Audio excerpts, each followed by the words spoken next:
நல்லா கவனிங்க.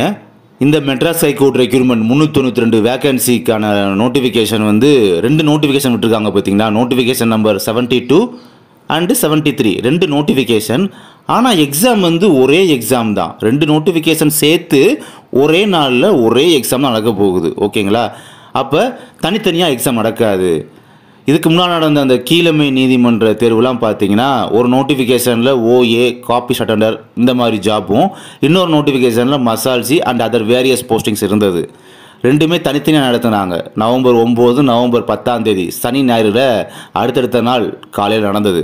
ஆனால் இங்கே அப்படி கிடையாது. 2 நோட்டிஃபிகேஷனுக்கு சேர்த்து ஒரே நாளில் ஒரே எக்ஸாம் தான். ஃபஸ்ட்டாக இருக்கிற அந்த நோட்டிஃபிகேஷன் நம்பர் 72 பாருங்கள். அதில் வந்து சோப்தார், office assistant, residential assistant and room boy 4 posting இருக்கா. அப்புறம் கீழே பாருங்கள் நோட்டிஃபிகேஷன் நம்பர் 73ல் sweeper, gardener, waterman, sanitary worker and watchman இந்த நோட்டிஃபிகேஷனில் ஒரு 5 போஸ்டிங் இருக்கா.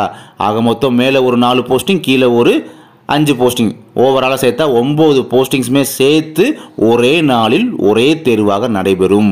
இப்போ நீங்கள் பார்க்குறது OARA இந்த மாதிரி போஸ்டிங்ஸ்க்கான நோட்டிஃபிகேஷன் நம்பர் 72க்கான அந்த இன்ஸ்ட்ரக்ஷனை பார்க்குறீங்க.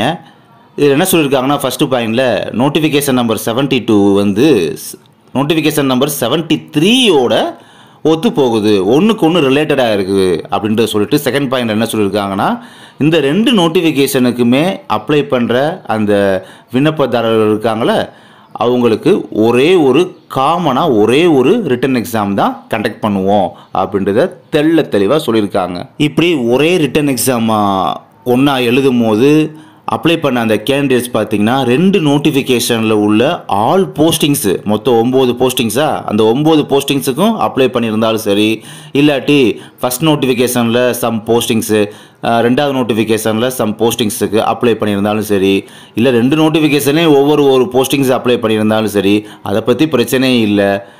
பட் அவங்க செலக்ட் ஆகிட்டாங்க அப்படின்னா எப்படி செலக்ட் பண்ணுவாங்கன்னா அவங்களுடைய அந்த கேண்டிடேட்டோட எலிஜிபிலிட்டி அண்டு கம்யூனிட்டி ரிசர்வேஷனை பேஸ் பண்ணி பார்த்தீங்கன்னா ஆர்டர் முறையில் வந்து அந்த ஆர்டர் மெத்தடில் தான் அந்த போஸ்டிங் வந்து நாங்கள் செலக்ட் பண்ணுவோம் சொல்லியிருக்காங்க. அது எந்த ஆர்டரில் பார்த்தீங்கன்னா இந்த ஆர்டரில் தாங்க போட்டு வருவாங்க. ஃபஸ்ட்டு வந்து சோப்தார் நல்ல ஹையஸ்ட் மார்க் எடுத்திருப்பாங்க பார்த்தீங்களா, அவங்கள சோப்தாருக்கு போட்டுருவாங்க.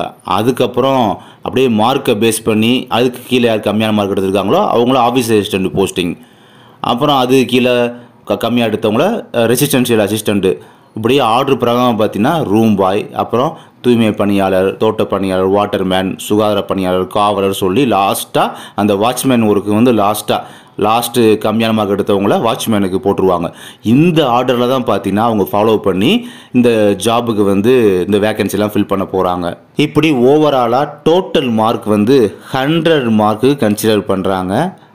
எப்படின்னா நீங்கள் எழுதக்கூடிய காமன் ரிட்டன் எக்ஸாமினேஷன்லேருந்து பார்ட் ஏ மார்க் வந்து நாட் கன்சிடர், அது ஜஸ்ட் ஒரு 10 மார்க் எடுத்தால் போதும்.